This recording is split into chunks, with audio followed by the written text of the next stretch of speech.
이번 주는 친언니의 남편뿐 아니라 예인까지 빼앗은 선덕 여왕의 사연을 알아보겠습니다. 여러분 반갑습니다. 소클 극장입니다. 신라 26대 진평왕은 아들이 없고 두 딸만 있었습니다. 맏딸인 천명은 오촌 당숙인 용춘을 마음속으로 흠모했습니다. 그래서 나이가 차자 어머니 마야 왕후에게 속셈을 털어놓았습니다. 어머니, 아무리 주위를 둘러봐도 용숙만한 남자가 없습니다. 항우는 천명이 말하는 용숙이 동생인 용춘이 아니라 형인 용수라고 생각하고 사이로 점 찍었습니다. 용수와 용춘은 진평왕과 사촌간이었습니다. 그러니 천명에는 오촌 당숙이 됩니다. 왕후의 기뜸을 들은 왕은 공주를 용수와 혼인시켜 사이로 삼았습니다. 시집을 잘못 보낸 것이죠. 부모님에게 대들지는 못했지만 공주는 내심 불만스러웠습니다. 그래서 용춘에게 가서 자기의 마음을 은밀하게 털어놓았습니다. 제가 본래 그리워한 사람은 용춘숙부 그대입니다. 용춘은 무척 놀랐지만 점잖은 사람이라 조용하게 대답했습니다. 집안의 법도는 맏아들이 귀한 것인데 신을 어찌 감히 형님과 견주겠습니까? 하지만 천명은 용춘을 단념할 수가 없었습니다. 날이 갈수록 천명의 용춘에 대한 사랑은 깊어갔습니다. 그러는 가운데 남편 용수가 공주의 마음을 눈치채고 여러 가지 깨를 써서 용춘과 동침할 수 있도록 했습니다. 하지만 용춘은 힘써 그 자리를 피했습니다. 나중에는 마야 황후까지 전후 사정을 알게 되었습니다. 그래서 밤에 궁중에서 연회를 베풀고는 용춘을 불러 공주와 함께 묵도록 했습니다. 용수 또한 병을 청하고 그 자리를 피했습니다. 하지만 용춘은 술은 같이 먹었지만 잠자리는 피했습니다. 천명의 동생 선덕공주가 점점 자랐는데 자태와 유용이 왕위를 이을만 했습니다. 그래서 진평왕은 용춘에 관심을 두고 천명의 그 지위를 양보하도록 했습니다. 천명은 효심으로 순종하고 출궁했습니다. 이후 천명의 신분은 성골에서 진골로 변했습니다. 당시에는 성골만이 왕위 계승권을 가졌습니다. 그런데 진평왕에게는 아들이 없었습니다. 따라서 천명과 선덕이 성골로서 왕위 계승권을 가지고 있었습니다. 그런데 천명에게 그 지위를 포기하라고 진평왕이 종용한 것입니다. 그렇게 되어서 천명 대신 선덕이 왕위를 계승할 준비를 하였습니다. 여왕이 되기 전에 먼저 해야 할 일은 자손을 보는 것이었습니다. 이에 선덕은 왕에게 말했습니다. 용춘이 능히 저를 보필할 수 있다고 생각합니다. 그렇게 해서 용춘은 선덕과 혼인을 하게 됩니다. 그런데 불사 1년이 지나도 선덕이 잉태하지 못합니다.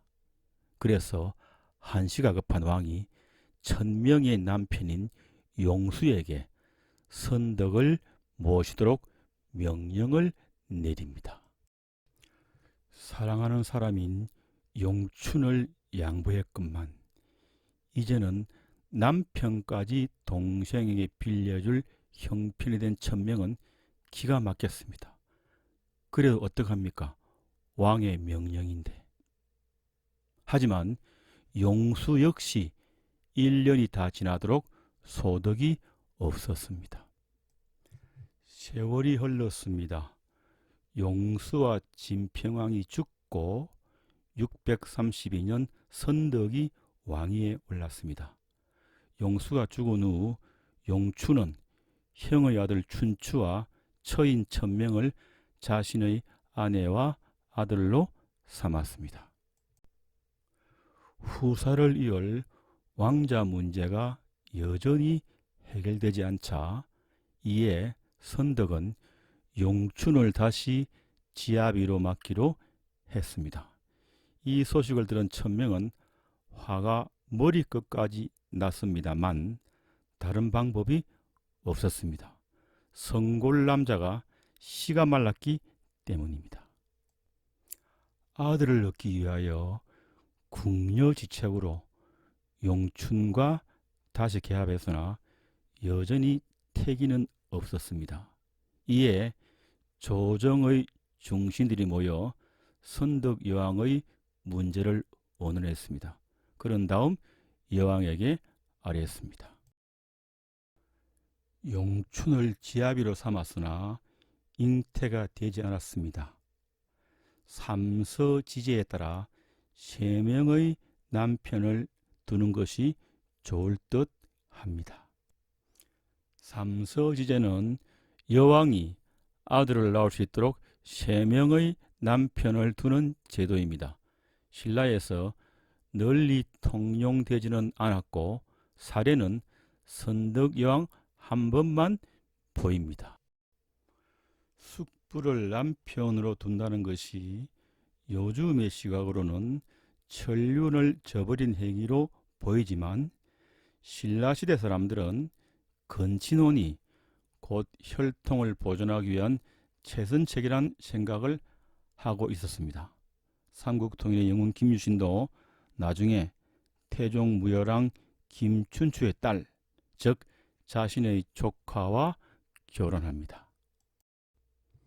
선덕여왕은 중신들의 제안을 받아들여 숙부인 김용춘 말고도 김헌방과 김을제를 남편으로 맞아들입니다.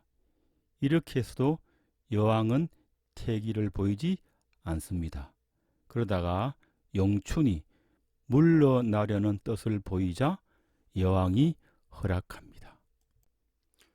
용춘은 물러나서 다시 천명을 초로 삼고 형의 소생인 춘추를 아들로 삼습니다. 용춘은 천명과 평화로운 노년을 보내다가 647년 70의 나이에 세상을 떠납니다. 선덕여왕이 죽자 647년 진덕여왕이 왕위에 오릅니다. 진덕여왕이 7년 만에 죽자 김춘추가 654년 왕위에 오릅니다.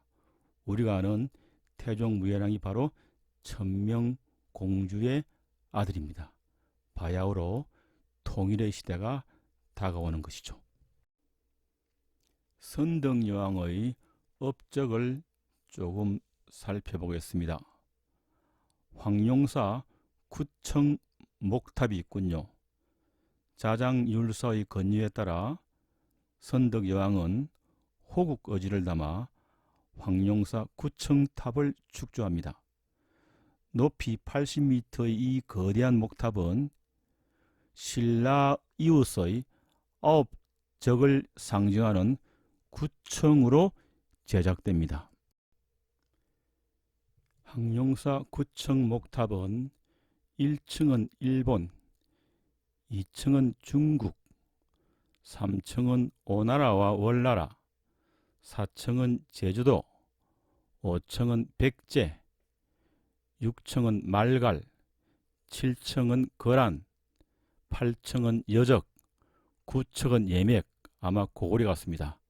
를 억누르는 것을 상징합니다. 첨성대도 있습니다.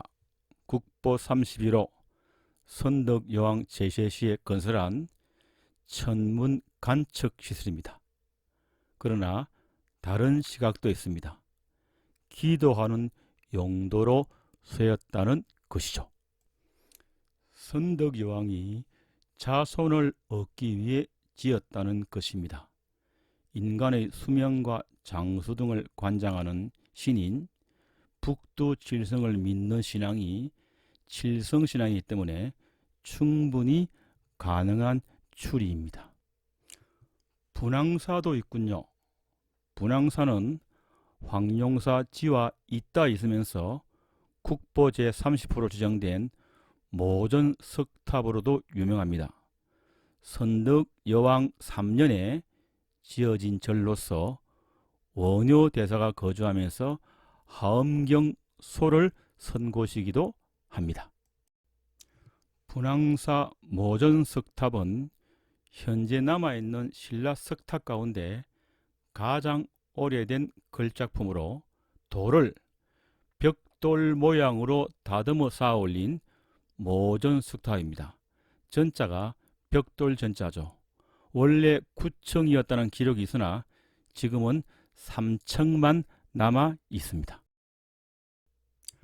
통도사도 창건하셨군요. 선덕여왕 15년에 자장율사를 앞세워 통도사를 씌웁니다. 스님께서 당에서 부처님의 두골, 치아 등 사리 100립과 부처님이 입으시던 비라 금점가사 한 벌을 가져왔습니다. 사리를 3분하여 1분은 황룡사 탑에 두고 1분은 태아사 탑에 1분은 가사와 함께 통도사 계단에 두었습니다. 이 계단이 앞에 보이는 금강계단입니다. 본래 금강계단이 축조되기 이전 통도사는 큰 연못이었습니다.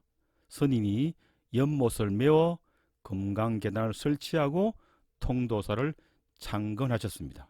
그래서 통도사에는 불상이 없습니다. 부처님의 진신사리가 있으니까요.